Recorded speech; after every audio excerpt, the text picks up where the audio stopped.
ဇက်လန်ကို1990ခုနှစ်ကိုလံဘီယာနိုင်ငံရဲ့ဆန်တာကလာရာမြို့မှာရှိတဲ့အိမ်ယာဟောင်းကြီးတစ်ခုကနေစတင်ထားပါတယ်။ဒေါက်တာအန်ဒရီယက်စ်ဟာသူ့ရဲ့ပစ္စည်းတွေကိုအလောတကြီးတင်စီပြီးထွက်ခွာဖို့ပြင်ဆင်နေပါတယ်။သူဟာအရေးကြီးစာရွက်စာတမ်းတချို့ကိုမီရှိုဖြစ်စီပြီးကျန်တဲ့စာရွက်တွေကိုတော့အစားအစာပို့တဲ့ဆက်လက်ကားငယ်ထဲမှာလှုပ်ဝက်စွာဝတ်ထားခဲ့ပါတယ်။အဲ့ဒီအချိန်မှာလေတကားပဲတီးတန်ကြလို့သွားစစ်ဆေးပြီးမဲ့ဘသူမှရှိမနေပါဘူး။အပေါ်တက်မှာခလေးတယောက်ရဲ့အရေးကိုတွေ့လို့လိုက်သွားတဲ့အခါမှာတော့မျက်နာမှာအဝတ်စားတွေအုပ်ထားတဲ့ထူးဆန်းတဲ့ခလေးတစုကိုတွေ့လိုက်ရပါတယ်။ဒေါက်တာအန်ဒရီယက်စ်ဟာငါတောင်းပန်ပါတယ်လို့မထင်မှတ်ပဲပြောဆိုခဲ့ပြီးနောက်အဲ့ဒီခလေးတွေရဲ့လက်ချက်နဲ့ပဲအသက်ပြောက်သွားခဲ့ရပါတယ်။အနှစ်20ကြာပြီးနောက်ဇက်လန်ကပေါ်ဆာရာနဲ့သမီးလေးဟန်နာတို့မိသားစုစီကိုကူးပြောင်းသွားပါတယ်။သူတို့ဟာအင်္ဂလန်ကနေကိုလံဘီယာကိုခရီးထွက်လာကြတာပါ။အကြောင်းကတော့ဆာရာရဲ့ဖခင်ဂျော်ဒန်ဟာသူ့ပိုင်ဆိုင်တဲ့စက်ကူစက်ယုံကြီးကိုစီမံခန့်ခွဲဖို့ဆာရာကိုယာရူးလွှဲပေးလိုက်လို့ပါပဲ။ဖိုးဖိုးဖြစ်သူဂျော်ဒန်ဟာမြဲမာလီဟန်နာကိုတွေ့ရတဲ့အတွက်အတိုင်းမသိဝမ်းသာနေခဲ့ပါတယ်။ဂျော်ဒန်ဟာသူတို့မိသားစုနေထိုင်ဖို့အတွက်စက်ယုံပိုင်နေမီလေးမှာရှိတဲ့အိမ်ယာဟောင်းကြီးတစ်ခုကိုပြင်ဆင်ပေးထားပါတယ်။အဲ့ဒီအိမ်ကြီးဟာအရင်ကဒေါက်တာအန်ဒရီယက်စ်သေဆုံးခဲ့တဲ့နေရာဖြစ်ပြီးမြဲဂျော်ဒန်ကတော့ဒီအမောင်ဖုံးနေတဲ့တမိုင်းကြောင်းကိုဆာရာတို့မသိအောင်ရည်ရွယ်ချက်ရှိနဲ့ဖုံးကွယ်ထားခဲ့ပါတယ်။လူသူမနေတာကြာဒီဖြစ်တဲ့ဒီအိမ်ကြီးထဲမှာအသိကကလေးတွေရဲ့ဝိညာဉ်တွေကသူတို့ကိုစောင့်ကြိုနေကြပါပြီ။ပေါလ်ဟာတရုတ်ဖော်ပုံဆွဲသူနဲ့ဓာတ်ပုံဆရာတယောက်ဖြစ်တာကြောင့်မြို့ပါနဲ့ဝေးပြီးတိတ်ဆိတ်တဲ့ဒီအိမ်မှာအလုပ်လုပ်ရမှာကိုအတော်လေးသဘောကျနေပါလေ။သူဟာသမီးလေးဟန်နာကိုအိမ်အသစ်ကြီးမှာပျော်ပျော်ရွှင်ရွှင်နဲ့ဓာတ်ပုံလေးရိုက်ပေးနေခဲ့ပါတယ်။ဂျော်ဒန်ကတော့သူတို့မိသားစုအဆင်ပြေပြေနေနိုင်ဖို့အိမ်ဖော်တယောက်ကိုနောက်နေ့မှလွှတ်ပေးမယ်လို့ကတိပေးပြီးခွဲခွာသွားခဲ့ပါတယ်။အားလုံးဟာပြီးပြည့်စုံနေတယ်လို့ပါပဲ။ဒါပေမဲ့ညရောက်တဲ့အခါမှာတော့ထူးဆန်းတဲ့အငွေ့အသက်တွေစတင်လာပါတော့တယ်။ပေါကဟန်နာကိုသိပ်ဖို့ပြင်နေတော့မှသမီးလေးကအခန်းတော်မှာရှိတဲ့အစားအစာပို့ဆက်လက်ကားငယ်တကားကိုပိတ်ပေးဖို့တောင်းဆိုခဲ့ပါတယ်။အဲ့ဒီဆက်လက်ကားလေးထဲမှာတစုံတစ်ခုရှိနေတယ်လို့မျိုးဟန်နာလေးကခံစားနေတာပါ။ပေါကတော့သမီးလေးစိတ်အေးသွားအောင်တကားကိုမြန်ပဲပိတ်လိုက်ပါတယ်။သူ့မသိတာကတော့အဲ့ဒီထဲမှာဒေါက်တာအန်ဒရီယက်စ်ဝတ်ထားခဲ့တဲ့လှုပ်ဝက်စာရွက်စာတမ်းတွေရှိနေတယ်ဆိုတာပါပဲ။နောက်နေ့မှာတော့ဂျော်ဒန်ဟာသူတို့ကိုမြို့ထဲကဈေးတန်းကိုခေါ်သွားပါတယ်။မြို့လုံးဟာ La Fiesta de los Niños Santos ခလေးတငယ်သူတော်စင်များပွဲတော်ကိုပြင်ဆင်နေကြတာကြောင့်အတော်လေးစီကန်းနေပါတယ်။ဒီပွဲတော်ဟာလွန်ခဲ့တဲ့နှစ်ပေါင်း900ကျော်ကဒီမြို့ရဲ့မောင်တိုက်တဲ့သမိုင်းကြောင်းကိုအမှတ်ရစေဖို့ကျင်းပတာပြကြောင်းဂျော်ဒန်ကရှင်းပြခဲ့ပါတယ်။ဆန်တာကလာရာဟာအရင်ကအလွန်စင်းရဲတဲ့မြို့ကလေးဖြစ်ခဲ့ပြီးမြဲဒီပွဲတော်နောက်ကွယ်မှာတော့ထိတ်လန့်စရာကောင်းတဲ့စတီးမှုတွေရှိနေခဲ့ပုံရပါတယ်။ဂျော်ဒန်ဟာဆန်တာကလာရာမြို့ရဲ့ထိတ်လန့်စရာသမိုင်းကြောင်းကိုဆက်ပြောပြပါတယ်။လွန်ခဲ့တဲ့နှစ်ပေါင်း900ကကျူးကျော်တွေကမြို့ထဲကကလေးတွေကိုပြန်တန်းဆွဲပြီးငွေဆီလ်ဗာနဲ့လဲလျက်ကိုတောင်းဆိုခဲ့ကြပါတယ်။စင်ရဲသားမိဘတွေကသူတို့မှာရှိတဲ့ငွေတွေကိုအကုန်စုဆောင်းပြီးပေးခဲ့ပြီးမြဲရက်ဆက်လာတဲ့ကျူးကျော်တွေကဂတိမတီးခဲ့ပါဘူး။သူတို့ဟာကလေးတွေကိုလွတ်ပေးမရမစားကလေးတွေပိတ်မိနေတဲ့ဖျားเจ้าဆောင်ကြီးကိုမိရှို့ဖျက်ဆီးပြီးအထဲမှာရှိတဲ့ကလေးအလုံးကိုတပ်ဖြတ်ခဲ့ကြပါတယ်။အခုကျင်းပနေတဲ့ပွဲတော်ဟာအဲ့ဒီကလေးတွေကိုရည်စူးတာထက်ပြီးကလေးတွေကမျက်နှာမှာအဝတ်စားတွေစီးထားတာကမီးလောင်တန်ရတဲ့ကလေးငယ်တွေကိုကိုစားပြုတာပဲဖြစ်ပါတယ်။ဂျော်ဒန်ကဈေးဖိုးပေးနေတော့မှပဲမျက်နှာမှာအဝတ်စားစီးထားတဲ့ကလေးတယောက်ကဟန်နာရဲ့အယုတ်ကိုလူယူသွားပါတယ်။ဟန်နာလေးကသူမရဲ့အယုတ်ကိုလိုက်ပြီးလူအုပ်ထဲမှာပြတ်ဆုံးသွားခဲ့ပါတယ်။ပေါနဲ့ဆာရာကိုကသမီးလေးပျောက်သွားတာကိုသိလိုက်တဲ့အခါမှာထိတ်လန့်တစားလိုက်ရှာခဲ့ကြပြီးတော်သေးကဟန်နာကိုဘေးခန်းစားနဲ့ပြန်တွေ့တာပါပဲ။ဒီဖြစ်ရကြောင်းသူတို့ဟာဈေးဝယ်တာကိုအမြန်လက်ဆက်သွားပြီးအိမ်ကိုပဲပြန်လာခဲ့ကြပါတော့တယ်။အိမ်ပြန်ရောက်တော့ဂျော်ဒန်ဟာဆာရာကိုစက်ယုံစီကိုခေါ်သွားပြီးသူမတာဝန်ယူရမယ်အလုပ်တွေအကြောင်းရှင်းပြပါတယ်။သူတွေအခုနောက်ပိုင်းစက်ကူဖြူအောင်လုပ်တဲ့ဆေးကိုကိုယ်တိုင်မထုတ်တော့ဘူးလို့ဂျော်ဒန်ကပြောလိုက်တဲ့စကားဟာတာမန်စကားလို့ထင်ရပေမဲ့ဒီစက်ယုံရဲ့လူဝတ်အချက်တစ်ခုနဲ့ဆက်နွယ်နေပုံရပါတယ်။တစ်ဖက်မှာတော့အိမ်မှာကြံခဲ့တဲ့ပေါနဲ့ဟန်နာတို့ကတော့အိမ်ကြီးရဲ့ချောက်ချစရာအငွေ့အသက်တွေကိုစော့တင်ခန်းစားနေကြပါပြီ။ဆာရာတယောက်စက်ယုံကိုတွားနေချိန်မှာပေါကတော့အိမ်မှာသမီးလေးဟန်နာကိုစောင့်ကြည့်ပြီးကြံကြစ်ခဲ့ပါတယ်။သူဟာအပြင်းပြေအောင်သူရိုက်ထားတဲ့ဓာတ်ပုံတွေကို laptop ထဲမှာစစ်ဆေးကြည့်တဲ့အခါမှာတော့အသက်ရှူမလောက်တဲ့တစ်ခုကိုတွေ့လိုက်ရပါတယ်။ ဟန်နာလေးအိမ်ရှိမှရက်နေတဲ့ပုံကို zoom ဆွဲကြည့်တဲ့အခါမှာဂျုံပွတ်တီကြားတဲ့ကနေမျက်နှာမှာအဝတ်စားစီးထားတဲ့ကလေးတစ်ယောက်ချောင်းကြည့်နေတာကိုအထင်အရှားမြင်လိုက်ရပါတယ်။အဲ့ဒီအချိန်မှာပဲပေါ်တတိမထားခင်မှာပဲဟန်နာလေးကအိမ်အနီးကတောအုပ်ထဲကိုတယောက်လဲရောက်သွားပြန်ပါတယ်။သူမဟာပျောက်ဆုံးနေတဲ့သူမရဲ့အယုတ်ကိုတောထဲမှာရှာတွေ့လို့ဝမ်းသာအားရကောက်ယူဖို့လုပ်နေလုံးပေါ်ရောက်လာပြီးသူမကိုပွေ့ကြည့်လိုက်ပါတယ်။အန်အိုးစရာကောင်းတာကဟန်နာရှစ်ထီရှိနေတဲ့အယုတ်ဟာမျက်စိတမိတ်အတွင်းမှာအစအနာမရှိပျောက်ကွယ်သွားတာပါ။အဲ့ဒီမှာဘာမှမရှိဘူးဟန်နာရဲ့လူပေါ်ကပြောခဲ့ပြီးမြဲသူတို့ထောင်းမိအနည်းအောင်လုံးဟာဒီအင်ကြီးမှာသူတို့ပဲရှိနေတာမဟုတ်ဘူးဆိုတာကိုစတင်ခန်းစားနေကြပါပြီ။အိမ်ကိုအိမ်ဖော်ကက်တလီနာရောက်လာတော့ညဘက်မှာတော့ဂျော်ဒန်ကဆာရာနဲ့ပေါ်တို့ကိုမြို့ထဲကပွဲတော်နဲ့စီးပွားရေးလုပ်ငန်းရှင်တွေရဲ့အစည်းအဝေးကိုဖိတ်ခါခဲ့ပါတယ်။ဟန်နာလီကိုတော့ကက်တလီနာနဲ့အတူအိမ်မှာထားရခဲ့ကြပါတယ်။မြို့ထဲမှာတော့ La Fiesta de los Niños Santos ပွဲတော်ကြောင့်အလွန်စီးကပ်နေပြီမဲ့6ကပ်နေတဲ့အိမ်ကြီးထဲမှာတော့ကက်တလီနာနဲ့ဟန်နာတို့ဟာအတိတ်ကဝိညာဉ်တွေနဲ့ရင်ဆိုင်ရတော့မှာပါ။ပွဲတော်မှာဂျော်ဒန်ကဆာရာတို့ကိုကုမ္ပဏီဆရာဝန်ဒေါက်တာဂျွန်ကွန်ထရက်စ်နဲ့မိတ်ဆက်ပေးပါတယ်။သူဟာစက်ရုံအလုပ်သမားထောင်ပေါင်းဆရာတွေရဲ့ကျမ်းမာရေးကိုတာဝန်ယူထားရသူပါ။နာမည်ကိုတတိထားကြည့်ရင်ဇက်လန်အစကအထက်ခံလိုက်တဲ့ဒေါက်တာအန်ဒရီယက်ကွန်ထရက်စ်နဲ့မျိုးယူနာမည်တူနေတာကိုတွေ့ရမှာပါ။ဒါဟာတိုက်ဆိုင်မှုလားဒါမှမဟုတ်ဒီမီသားစုနဲ့စက်ယုံကြားမှာနဲနေတဲ့ဆက်နွယ်မှုတွေရှိနေတာလားတစ်ဖက်မှာတော့အိမ်ဖော်ကက်တလီနာဟာဟန်နာကိုတိတ်ပြီးနောက်အေးအေးဆေးဆေးစာဖတ်နေတော့ဟန်နာရဲ့တခန်းထဲမှာထုံးစမ်းတာတွေဖြစ်လာပါတော့တယ်ဒမ်ဝေတာတကားကအလိုလျောက်ပွင့်သွားပြီးပျောက်ဆုံးနေတဲ့အယုတ်လေးကအထဲမှာပြင်ပေါ်လာပါတယ်ဟန်နာလေးကအယုတ်ကိုလမ်းယူဖို့ကြိုးစားချိန်မှာစက်ကအောက်ကိုရုတ်တရက်ဆင်းသွားတာကြောင့်ဟန်နာလေးကအထဲကိုကျသွားပြီးမှောင်မဲကျင်းမြန်းတဲ့စက်ခေါင်းပြောက်ကြီးထဲမှာပိတ်မိသွားပါတော့တယ်။ဆာရာနဲ့ပေါ်တို့အိမ်ပြန်ရောက်တော့အေးအေးဆေးဆေးနေတဲ့ကက်တလီနာကြောင့်စိတ်အေးသွားပေမဲ့ခဏအကြာမှာတော့ဟန်နာရဲ့စူးစူးဝါးဝါအော်သန်ကြီးကိုကြားလိုက်ရပါတယ်။သူတို့သမီးလေးကိုအသေးအံလိုက်ရှာတဲ့အခါမှာတော့ဒမ်ဝေတာထဲမှာတတိလိနေတဲ့ဟန်နာကိုတွေ့လိုက်ရပါတယ်။ဟန်နာရဲ့ခန္ဓာကိုယ်မှာထူးဆန်းတဲ့အနီးကွက်တွေဖုံးလွှမ်းနေပြီးကိုအပူချင်းကလည်းအလွန်တက်နေတာကြောင့်ဆေးရုံကိုအပြေးအလွှမ်းခေါ်သွားခဲ့ရပါတော့တယ်။ဆေးရုံကဆရာဝန်မကြီးကတော့ဟန်နာရဲ့အဖျားကတုတ်ဖျားကြောင့်ဖြစ်ပြီးအရေးပြားပေါ်ကအနီးကွက်တွေကပိုးကောင်ကြိုက်တာဖြစ်နိုင်တယ်လို့ဆိုပါတယ်။အဒီပြင်ဒီဒေတာကရေကတန့်ရှင်းမှုမရှိတာကြောင့်ရေစိမ်းမတောက်ဖို့လည်းတတိပေးခဲ့ပါတယ်။ဒါပေမဲ့ပေါ်နဲ့ဆာရာတို့ကတော့ဒါကိုလုံးဝမယုံကြည်ပါဘူး။ဘာကြောင့်လဲဆိုတော့ဟန်နာဟာခဏလေးအကဲမှတင်ရုတ်တရက်ကြီးဖျားသွားတာဖြစ်ပြီးသူမလည်းအရေးပြားပေါ်ကအမတ်အတောင်းတွေကလည်းပုံမှန်ပိုးကောင်ကြိုက်တာနဲ့မတူပဲထူးဆန်းတဲ့ပုံတံမျိုး peculiar patterns တွေဖြစ်နေတာလို့ပါဆေးရုံကသွဲစစ်ချက်ရဖို့အတက်လက်ဆောင်ရမယ်လို့ပြောတဲ့အခါဂျော်ဒန်ကကြားဝင်ပြီးစက်ရုံဆရာဝန်ဒေါက်တာဂျွန်ကွန်ထရက်စ်ကိုအကူအညီတောင်းလိုက်ပါတယ်သူဟာစက်ရုံမှာပိုကောင်းတဲ့တက်ခွဲလန်းရှိတာကြောင့်အဖြေကိုအမြန်ဆုံးထုတ်ပေးမယ်လို့ကတိပေးခဲ့ပါတယ်။သူဟာဟန်နာကိုဆေးပေးပြီးအိမ်ပြန်ခွင့်ပြုခဲ့ပေမဲ့သူ့ကိုယ်တိုင်အိမ်အထိလာရောက်စောင့်ကြည့်ပေးမယ်လို့ဆိုပါတယ်။ဒါဟာတကယ်စေတနာလားဒါမှမဟုတ်ဟန်နာစီကအမှန်တခုကိုဖုံးကွယ်ဖို့ကြိုးစားတာလား။အိမ်ပြန်ရောက်တော့စိတ်ကူးနေတဲ့မိဘနှစ်ယောက်ဟာအိမ်ဖော်ကက်တလီနာကိုအပြစ်တင်ပြီးချက်ချင်းပဲအလုတ်ကနေထောက်ပစ်လိုက်ပါတယ်။ဘာမှမရှင်းပြခွင့်ရပဲဝမ်းနဲ့ပန်းနဲ့ထွက်ရတဲ့ကက်တလီနာဟာ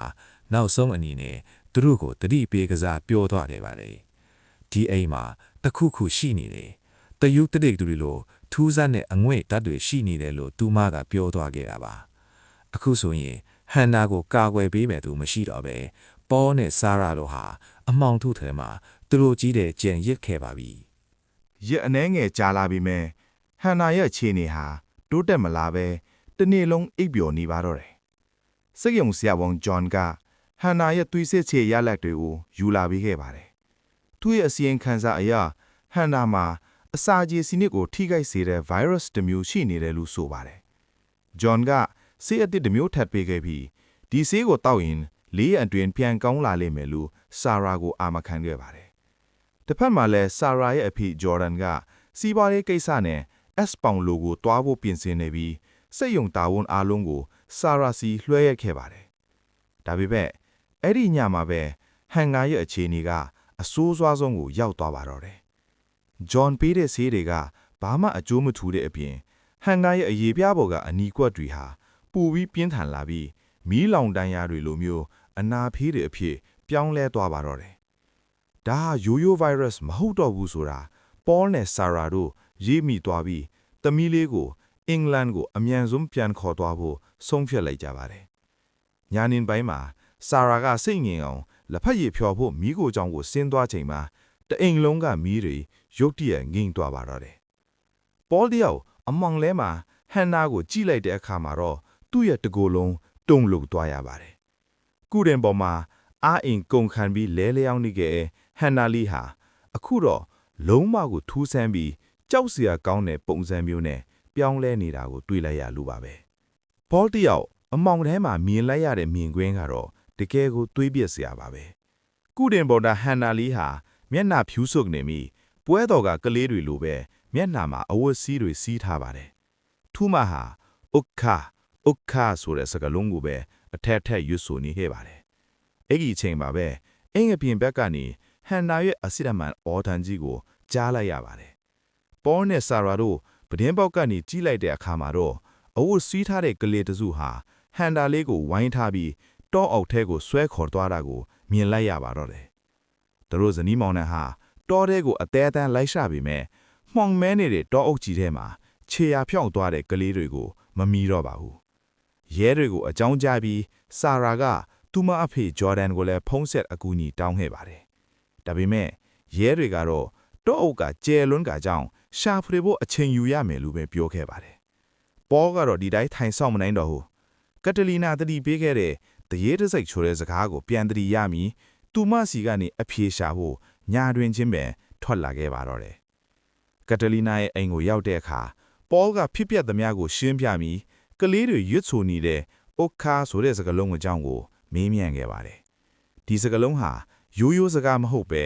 ဒီနယ်ပဲရဲ့ရှေးအောင်ဘာသာတစ်ခုခုဒါမှမဟုတ်တဆုံတစ်ခုကိုရည်ညွှန်းနေတဲ့လျှိုချက်ဖြစ်နေပုံရပါတယ်။အခုဆိုရင်ပေါဟာသိပ္ပံပညာနဲ့မဆိုင်တော့တဲ့အမောင်ကဘာတဲကိုခြေတလန်းစတင်ဝင်ကနေပါပြီ။ကက်တလီနာဟာပေါကိုနေရာတစ်ခုကိုခေါ်သွားပြီးအိုခါဒါမှမဟုတ်အိုကိုမဟာနီယာဆိုတဲ့စကားလုံးရဲ့အဓိပ္ပာယ်ကိုဖွင့်ဆိုပြခဲ့ပါတယ်။အဲ့ဒါကတော့နီးတယ်သောဝေဆိုရဲ့အဓိပ္ပာယ်ပါ။ထူမဟာပေါကိုရှေးအောင်ဖျားကြောင်းပြက်ကြီးတစ်ခုစီကိုခေါ်သွားခဲ့ပါတယ်။အဲ့ဒီနေရာဟာလွန်ခဲ့တဲ့ရာစုများစွာကတည်းကမီးလောင်တည်ဆုံးခဲ့တဲ့ကလေးတွေရဲ့ဝိညာဉ်တွေကိုဆုတောင်းပေးခဲ့တဲ့နေရာပါ။ပြီးတော့ကလေးယူတာပေါ်များစွာကိုလည်းအထိမဲ့အနေနဲ့ထားရှိခဲ့တာပါ။ပေါဟာဖျားကြောင်းထဲမှာယုတ်တတွေကိုကြည်နေတော့မှအဝတ်စီးထားတဲ့ယုတ်တတစ်ခုယုတ်တရဲ့လှုပ်ရှားသွားတာကိုတွေ့လိုက်ရပါတယ်။ပေါဟာအဲ့ဒီကလေးနောက်ကိုအသေးအံလိုက်သွားရင်မြို့ကန်မိသားစုတစ်ခုရဲ့အိမ်ထဲကိုရောက်သွားခဲ့ပါတယ်။အိမ်ရှင်တွေနဲ့ပြဿနာတက်လူနီးပါထိခဲ့ပြီးမဲ့ကက်တလီနာရောက်လာပြီးဒေသဘာသာစကားနဲ့ဖြန့်ဖြေးပြီးခဲ့ပါတယ်။အဲ့ဒီမှာပဲတုံ့လှုပ်သွားစရာအမှန်တစ်ခုကိုသိလိုက်ရပါတယ်။ပေါလိုက်သွားတဲ့ကလေးဟာအိမ်ရှင်တွေရဲ့သားဒန်နီယယ်ဖြစ်ပြီးဒန်နီယယ်ဟာလွန်ခဲ့တဲ့20နှစ်ကတည်းကတည်ဆုံးသွားခဲ့တာဖြစ်ပါတယ်။ဒန်နီယယ်ရဲ့မိဘတွေကသူတို့သားလေးတည်ဆုံးခဲ့ပုံကိုပြန်ပြောပြပါတယ်။ဒန်နီယယ်ဟာတနေ့မှတငယ်ချင်းတွေနဲ့အတူမြေထဲမှာကစားပြီးပြန်လာတဲ့အခါဟန်တာလိုပဲလက္ခဏာတွေစတင်ပြလာခဲ့တာပါ။ပြင်းထန်တဲ့အဖျားယောဂါနဲ့အတူခန္ဓာကိုယ်တစ်ခုလုံးမှာမီးလောင်တန်းရလိုအနီကွက်တွေပေါ်လာခဲ့တာပါ။ထူးခြားတာကဒန်နီယယ်တူတည်းမဟုတ်ပဲအဲ့ဒီနေ့ကမြေထဲမှာကစားခဲ့တဲ့ကလေးအားလုံးဟာဒီလိုလက္ခဏာတွေနဲ့ပဲတည်ဆုံးသွားကြတာထင်ပါတယ်။ဒါဟာဝိညာဉ်တွေရဲ့ကျိန်ဆလားဒါမှမဟုတ်မြေရည်ထဲမှာပါလာတဲ့တဆုံတစ်ခုကကလေးတွေကိုတတ်ချက်ထဲတာလား။ဒန်နီယယ်ရဲ့မိဘတွေကတော့ဒါဟာတရေချောက်တာမဟုတ်ပဲမိရည်ထဲမှာတခုခုမှားနေတာကိုအခိုင်အမာယုံကြည်နေကြပါတယ်။ဒန်နီယယ်တို့တငယ်ချင်းတစုမြေထဲမှာရေချိုးပြီးနောက်ပြောက်သွားခဲ့တာပါ။အဲ့ဒီအချိန်မှာပဲဒန်နီယယ်ရဲ့အဖေဟာသူ့အလုံလုံနေတဲ့စက်ယုံကအကြောင်းမရှိပဲရုတ်တရက်ပိုက်သွားတာကြောင့်အလုတ်ပြုတ်စေရပါတယ်။ပေါကအခုလက်ရှိဂျော်ဒန်ရဲ့စက်ယုံကတောင်းပန်မှာရှိနေတာကြောင့်ဇွေဇွာဖြစ်သွားပါတယ်။ဒါပေမဲ့ဒန်နီယယ်ရဲ့အဖေကအရှိမမြောက်ဘက်တောနဲ့ထက်မှာဂျော်ဒန်ပိုင်တဲ့စက်ယုံအဟောင်းကြီးတစ်ခုရှိခဲ့ဘူးတယ်လို့ပြောပြတာပါ။အဲ့ဒီစက်ယုံအဟောင်းကြီးဟာဟန်နာကိုရှာထွေးဖို့တော့ခဲဖြစ်နိုင်တယ်ဆိုတာကြောင့်ပေါဟာဒန်နီယယ်ရဲ့အဖေနဲ့အတူလျှင်နဲ့မြောက်ဘက်ကိုခရီးထွက်ခဲ့ပါတော့တယ်။တစ်ဖက်မှာလည်းဆာရာကအိမ်မှာကြံရက်ခဲ့ရင် ဟန်နာလေးရဲ့ပုံဆွဲစာအုပ်ထဲကိုကြည့်နေတော့ထူးဆန်းတဲ့ပုံတစ်ပုံကိုတွေ့လိုက်ရပါတယ်။အဲ့ဒါကတော့ဒမ်ဘွေဒတကားပုံပါ။ဒါကြောင့်ဆာရာကအိမ်ထဲကိုတေချာစစ်ဆေးကြည့်တဲ့အခါဘီဒိုကြီးတစ်ခုရဲ့နောက်ွယ်မှာဝှက်ထားတဲ့ဒမ်ဘွေဒတကားအဟောင်းကြီးတစ်ခုကိုတွေ့ရှိသွားပါတော့တယ်။ထူမဟာတတိမွေးမီအဲ့ဒီတကားကိုဖွင့်ကြည့်လိုက်တဲ့အခါမှာအထဲမှာဒေါက်တာအန်ဒရီးယပ်ဝှက်ထားခဲ့တဲ့လျှူချက်တွေကိုတွေ့ရတော့မှာလား။အခုဆိုရင်ပေါဟာမြောက်ဘက်ကိုစက်ယုံကိုသွားနေပြီးဆာရာကတော့အိမ်ထဲမှာလျှူချက်တကားကိုဖွင့်လိုက်ပါပြီ။ဂျော်ဒန်ဘာကြောင့်စက်ယုံအဟောင်းကိုပိတ်ပြီးအစ်စ်ကိုတောင်ဘက်မှာပြောင်းဆောက်ခဲ့ရတယ်လေ။လွန်ခဲ့တဲ့20နှစ်ကကလေးတွေဘာကြောင့်အစုလိုက်အပရုံးလိုက်ပျောက်ဆုံးခဲ့ရတယ်လဲ။အဖြေအားလုံးကတော့အဲ့ဒီစက်ယုံအဟောင်းကြီးရဲ့အမှောင်ထုတ်ထဲမှာရှိပါတယ်။ဆာရာကဒမ်ဘဝီတာတဲကဆွေးမြက်နေတဲ့စာရွက်စာတမ်းအဟောင်းဒီကိုရှာထွေခိသွားပါတယ်။အဲ့ဒီစာရွက်တွေကိုဖွင့်ကြည့်လိုက်တဲ့အခါထူမတ်တကိုယ်လုံးတုံလုတ်သွားရပါတယ်။အဲ့ဓာတွေကတော့ပြာဓာအစိတ်သိမ့်လို့အကြောင်းပြချက်ပေးထားတဲ့ကလေးနေကိုရောက်တဲ့တေစင်းတွေပဲဖြစ်ပါတယ်။ပိုပြီးထိတ်လန့်သွားစရာကတော့အဲ့ဒီစာရွက်တွေပေါ်မှာသူမအဖေပိုင်တဲ့ Harriman Group ရဲ့ logo ပိုင်နေတာပါ။ဒါဟာဒီကလေးတွေတေဆုံးမှုမှာသူမအဖေတိုက်ရိုက်ပတ်သက်နေတဲ့ဆိုတဲ့သက်သေပါပဲ။ဆာရာကအမှန်တရားကိုပိုသိချင်လို့ကုမ္ပဏီရဲ့မှတ်တမ်းခန်းဓာတ်ကိုအပြေးလွှမ်းသွားခဲ့ပါတယ်။အဲ့ဒီမှာဒေါက်တာဂျွန်ကွန်ထရာရက်စ်နဲ့ထိတ်တိုက်တွေ့ဆုံပြီးထူမတွေ့ခဲ့တဲ့စာရွက်တွေအကြောင်းကိုမေးမြန်းပါတယ်။ဂျွန်ကအဲ့ဒီစာရွက်တွေကိုကြည့်ပြီးမှင်သက်သွားပါတယ်။အဲ့ဒါတွေက1992ခုနှစ်မှာဒီစက်ယုံမှာအလုပ်လုပ်ခဲ့တဲ့သူ့အဖေဒေါက်တာအန်ဒရီးယပ်ရဲ့ဆေးမှတ်တမ်းတွေထင်နေတာလို့ပါ။ကျမသမီးလေးဟန်နာခန်းစားနေတဲ့လက္ခဏာတွေကဒီကလေးတွေနဲ့အတူတူပဲလို့ဆာရာကပြောတဲ့အခါဂျွန်လည်းအခြေအနေရဲ့ပြင်းထန်မှုကိုနားလည်သွားပါတယ်။ဂျွန်ကဒီကိစ္စကိုကုမ္ပဏီကနှစ်ပေါင်းများစွာဖုံးကွယ်ထားခဲ့တာဖြစ်ကြောင်းနဲ့သူ့ကိုယ်တိုင်လည်းအခုမှသိတာဖြစ်တယ်လို့ဝန်ခံပါတယ်။ဒီအကြောင်းကိုအတိဆုံးကမိအဖေဂျော်ဒန်နဲ့ဖြစ်လိမ့်မယ်လို့ဂျွန်ကအကြံပေးလိုက်ပါတယ်။ဒါကြောင့်ဆာရာက S ပေါင်လိုကနေပြန်လာမဲ့သူမအဖေကိုထိတ်တိုက်ရင်ဆိုင်မှုအိမ်မှာအစင်ထင်စောင့်နေပါတော့တယ်။သူမအမြဲအားကိုးခဲ့တဲ့ဖခင်ဖြစ်သူဟာကလီးနေကိုရောက်တဲ့အသက်ကိုလောဘအသက်အရင်ခဲ့တဲ့လူသက်တရားတယောက်တကယ်ပဲဖြစ်နေတာလား။ ဂျော်ဒန်အိမ်ပြန်ရောက်တဲ့အခါဆရာဟာအမှန်တရားကိုအသေးအတန်တောင်းဆိုပါတော့တယ်။ဂျော်ဒန်ဟာတပြင်းတစ်ချက်ချပြီး1992ခုနှစ်ကဖြစ်ရစုကြီးကိုစတင်ပြောပြပါတယ်။အဲ့ဒီတုန်းကသူတို့စက်ယုံရဲ့စွန့်ပစ်ရေးစနစ်ချို့ဝဲမှုကြောင့်ပြထား Mercury တွေမြစ်ထဲကိုယူဆင့်ထည့်ပါတယ်။အဲ့ဒီမြစ်ထဲမှာစော့ကစားခဲ့တဲ့ Daniel အပါအဝင်ကလေး9ယောက်ဟာပြင်းထန်တဲ့အစိတ်အသင့်ဝေဒနာတွေကိုခံစားခဲ့ရပါတယ်။ဒါပေမဲ့ဂျော်ဒန်ကတော့ကုမ္ပဏီရဲ့ဂုဏ်သိက္ခာကိုကာကွယ်ဖို့အတွက်ဆေးရုံမှာကုသမှုခံယူနေတဲ့အဲ့ဒီကလေးတွေကိုအပြင်ကိုခိုးထုတ်ပြီးလူမသိသူမသိနေရာတစ်ခုမှာအပြီးတိုင်တပ်ဖြတ်ပေးခဲ့ပါတယ်။ဂျော်ဒန်ဟာသူ့ရဲ့အပြစ်တွေကိုဖုံးကွယ်ဖို့အတွက်ရဲတပ်ဖွဲ့ကိုငွေပေးပြီးပါဇက်ပိတ်ခဲ့ပါတယ်။ဒါရင်မကပဲသူဟာမြို့ရဲ့ရှေးအောင်ပုံပြင်တစ်ခုဖြစ်တဲ့ဝိညာဉ်တွေထလေးကိုခေါ်သွားတယ်ဆိုတဲ့ကောလာဟာလာကိုအတုံးချပြီးလူတွေကိုလှည့်စားခဲ့ပါတယ်။ကလေးတွေပျောက်ဆုံးသွားတာဟာချိန်စာကြောင့်ဖြစ်တယ်လို့လူတွေယုံကြည်သွားအောင်သူ့ကိုယ်တိုင်ကြိုးကင်ခဲ့တာပါ။အပြစ်မဲ့တဲ့ကလေးငယ်9ယောက်ရဲ့အလောင်းတွေကိုဘယ်မှာမြှောက်နှံခဲ့တယ်လဲဆိုတာကိုတော့အခုထက်ထိဘယ်သူမှမသိကြသေးပါဘူး။ဆရာတယောက်သူမအမြဲလေးစားခဲ့ရတဲ့ဖခင်ထီသူဟာဒီလောက်ထိရက်ဆက်တဲ့လူသမားတယောက်ဖြစ်နေတာကိုသိလိုက်ရတဲ့အခါ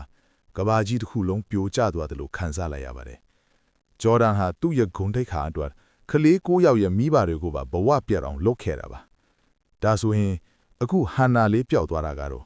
အဲ့ဒီကလေးတွေရဲ့ဝိညာဉ်ကဂလစ်ဖလန့်ချေတာလားလို့ဆရာကမီးခွန်းထုတ်เสียဖြစ်လာပါတယ်။ဂျော်ဒန်ကတော့သူ့ရဲ့လုပ်ရက်တွေကိုစီးပွားရေးအရာအကြောင်းပြချက်ပေးနေတော့မှာပဲ။သူမလာခင်ကဆန်တာကလာရာဟာစင်းရဲတဲ့တငါလွာလေးသာထိခဲ့ပြီးသူ့ဆက်ယုံကြောင့်သာမြို့သူမြို့သားတွေအလုံးကောင်နဲ့ပင်စင်လက်စာတွေရခဲ့တာလို့ဆိုပါတယ်။အမှန်တရားပွင့်ထွက်သွားရင်ကုမ္ပဏီတွေမကလို့တမျိုးလုံးရဲ့စီးပွားရေးပါပျက်စီးသွားလိမ့်မယ်လို့သူကဆရာကိုပြောခဲ့ပါတယ်။ဒါဟာသူ့ရဲ့လူထက်မှုကိုမြို့အတွက်လောက်ရအဖြစ်ပြောင်းလဲဖို့ကြိုးစားတဲ့ရုံမာတဲ့စင်ကြယ်ပါပဲ။ဆရာကတော့ဒါကိုလုံးဝလက်မခံပါဘူး။အပြစ်မဲ့တဲ့ကလေးတွေရဲ့အသက်ကရှင့်ရဲ့ဂုံတိတ်ခါတဲ့ပိုတန်ဖို့ရှိတယ်လို့သူမကဒေါသကြီးနဲ့ပြန်អော်ခဲ့ပါတယ်။အခုဟန်နာလေခံစားရတဲ့ဝေဒနာတွေဟာလည်းပြဒါအစိတ်ကြောင့်ချစ်ပြီးဒါဟာဂျော်ဒန်ရဲ့အပြစ်ပဲလို့သူမကဆွတ်ပြလိုက်ပါတယ်။ဂျော်ဒန်ကတော့1992ခုနှစ်နောက်ပိုင်းစစ်ရုံမှာပြဒါအထုံးပြမှုကိုလုံးဝရပ်နိုင်ခဲ့ပြီးမိတွေကလည်းတိုင်ရှင်းနေပြီဖြစ်ကြောင်းညင်းဆိုခဲ့ပါတယ်။ဒါဆိုရင်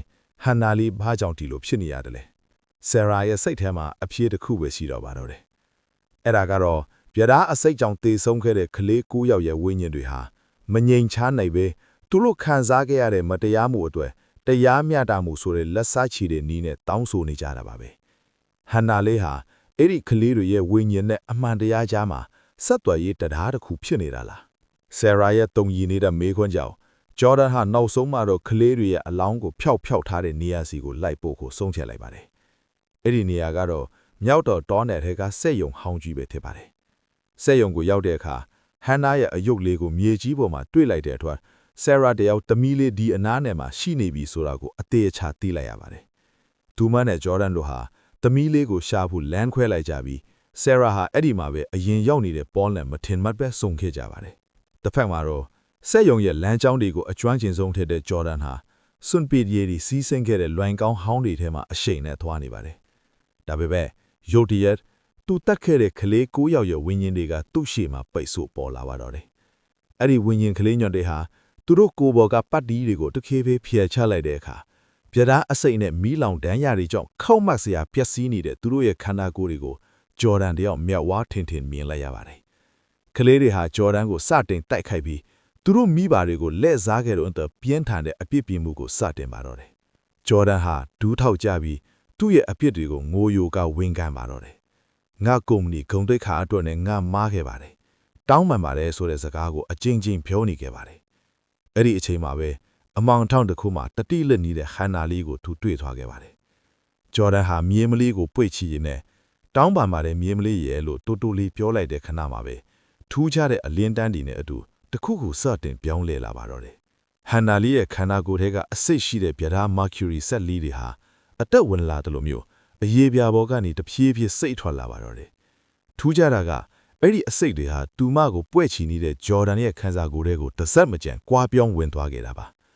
လွန်ခဲ့တဲ့နှစ်20ကကလေးတွေခံစားခဲ့ရတဲ့ငရဲလာသမျှဝေဒနာတွေကိုဂျော်ဒန်တရားအခုမှကိုယ်တိုင်ကိုယ်ကျခံစားလိုက်ရပါပြီဒါပေမဲ့ဂျော်ဒန်ကတော့ဒီနာကျင်မှုကိုမတော်လန့်မဲနဲ့ကြီးကြီးဖြူဖြူညက်မဲ့လက်ခံလိုက်ပါတယ်ဒါဟာသူ့အဖြစ်တွေအတွက်သူပေးဆက်ရပဲနောက်ဆုံးအာရကျူးစသေးပဲဖြစ်ပါတယ်ဂျော်ဒန်အားဆုံးနောက်ဆုံးအသာရှူလိုက်တဲ့အချိန်မှာပဲဟန်နာလေးဟာမျက်လုံးတွေကိုဖြည်းဖြည်းချင်းဖွင့်ကြည့်လာပါတော့တယ်သူမရဲ့ခန္ဓာကိုယ်ပေါ်ကကြောက်မဲ့စရာကောင်းတဲ့အနာတွေအနီကတ်တဲ့အားလုံးဟာညက်လက်ပြလိုက်တဲ့လိုမျိုးပျောက်ကွယ်သွားပြီးလုံးဝကြားမာသွားခဲ့ပါပြီဆယ်ရာနဲ့ပေါ်တို့ဟာသမီးလေးကိုပြန်တွေ့လိုက်တဲ့အတွက်ဝမ်းတာအားရပွက်ထပ်လိုက်ကြပါတယ်ဒီမြင်ကွင်းကိုကြည့်နေတဲ့ကလေး9ယောက်ရဲ့ဝိညာဉ်တွေဟာနဲ့အရင်လိုဒေါသတွေမရှိတော့ပဲငြိမ်ချမ်းတဲ့အပြုံးတွေနဲ့သူတို့ကိုနှုတ်ဆက်နေကြပါတော့တယ်ကလေးတွေရဲ့ဝိညာဉ်တွေဟာသူတို့ရဲ့အလောင်းတွေကိုရှာတွေ့သွားပြီးအမှန်တရားပွင့်ထွက်သွားတာကြောင့်ဒီကဘာမှာဆက်မရှိနေတော့ပဲထာဝရငြိမ်းချမ်းရာစီကိုကူးပြောင်းသွားကြပါပြီအရာအလုံးဟာပုံမှန်အတိုင်းပြန်လေအေးချမ်းသွားပါတော့တယ်